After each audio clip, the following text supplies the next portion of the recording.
عبداللہ بن عباس رضی اللہ عنہ سے روایت ہے، نبی صلی اللہ علیہ وسلم نے عباس بن عبد المطلب رضی اللہ عنہ سے فرمایا، اے چچا جان عباس، کیا میں آپ کو کچھ عطا نہ کروں؟ کیا آپ کو کچھ عنایت نہ کروں؟ کیا میں آپ کو کوئی تحفہ پیش نہ کروں؟ کیا میں آپ کو 10 اچھی خصلتوں والا نہ بنا دوں کہ جب آپ یہ عمل کریں تو اللہ تعالیٰ آپ کے اگلے پچھلے پرانے نئے انجانے میں اور جان بوجھ کر کیے گئے تمام چھوٹے بڑے پوشیدہ اور ظاہر گناہ معاف فرما دے؟ وہ یہ ہے کہ آپ 4 رکعات نفل اس طرح ادا کریں کہ ہر رکعت میں سورۃ فاتحہ اور کوئی دوسری سورت پڑھیں۔ جب آپ اس قرات سے فارغ ہو جائیں تو قیام کی حالت میں ہی یہ کلمات 15 بار پڑھیں، یعنی قرات کر کے سورۃ الفاتحہ پڑھ کے سبحان اللہ والحمد للہ ولا الہ الا اللہ واللہ اکبر۔ پھر آپ رکوع میں جائیں، تسبیحات رکوع سے فارغ ہو کر رکوع میں ہی ان کلمات کو 10 بار دہرائیں، پھر رکوع سے اٹھ جائیں اور سمع اللہ لمن حمدہ وغیرہ سے فارغ ہو کر 10 بار یہی کلمات پڑھیں، پھر سجدے میں جائیں، سجدے کی دعائیں پڑھنے کے بعد یہی کلمات 10 بار پڑھیں، پھر سجدے سے سر اٹھائیں اور جلسہ میں جو دعائیں ہیں وہ پڑھ کے 10 بار انہی کلمات کو دہرائیں، پھر دوسرے سجدے میں چلے جائیں، پہلے سجدے کی طرح 10 بار پھر اس تسبیح کو ادا کریں، پھر سجدے سے سر اٹھائیں اور جلسہ استراحت میں کچھ اور پڑھے بغیر 10 بار اس تسبیح کو دہرائیں۔ ایک رکعت میں کل 75 تسبیحات ہوئی، اسی طرح 4 رکعات میں یہ عمل دہرائیں۔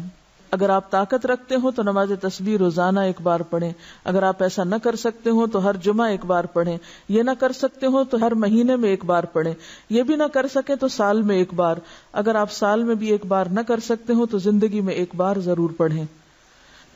حافظ ابن حجر رحمۃ اللہ علیہ فرماتے ہیں کہ یہ حدیث کثرت طرق کی بنا پر حسن درجے کی ہے،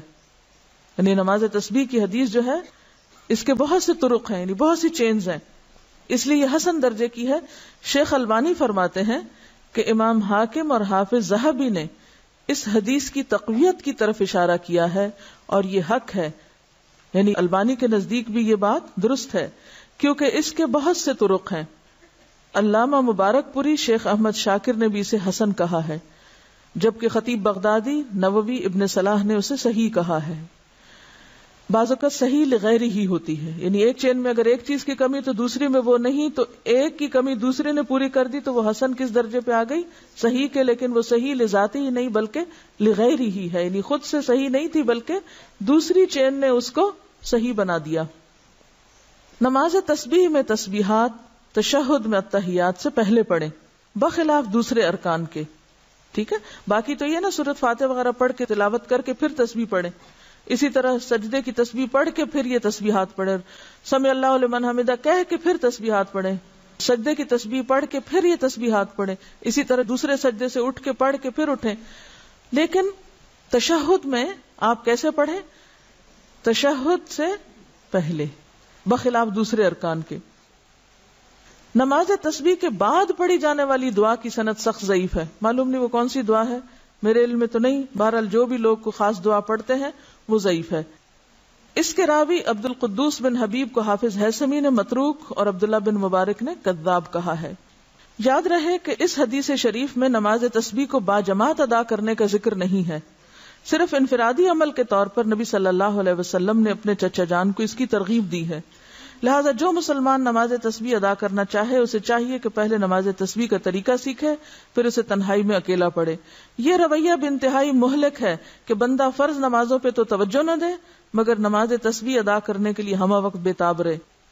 لہذا فرض نمازوں کے تارک کو پہلے سچی توبہ کرنی چاہیے، پھر وہ نماز تسبیح پڑھے تو اسے یقیناً فائدہ ہوگا، کیونکہ فرض قضا کر کے نفل پڑھنے میں فائدہ نہیں ہوتا۔ نفل اس وقت فائدہ مند ہوتے ہیں جب آپ فرض بھی پڑھ رہے ہو، تو بہت سے لوگ فرض تو پڑھتے نہیں اور کبھی کبھی صلاۃ و تسبیح پڑھ کے سمجھتے ہیں کہ سارے فرض ان کے ادا ہو گئے، جبکہ ایسا نہیں، فرض اپنی جگہ فرض ہے۔ وآخر دعوانا ان الحمد للہ رب العالمین،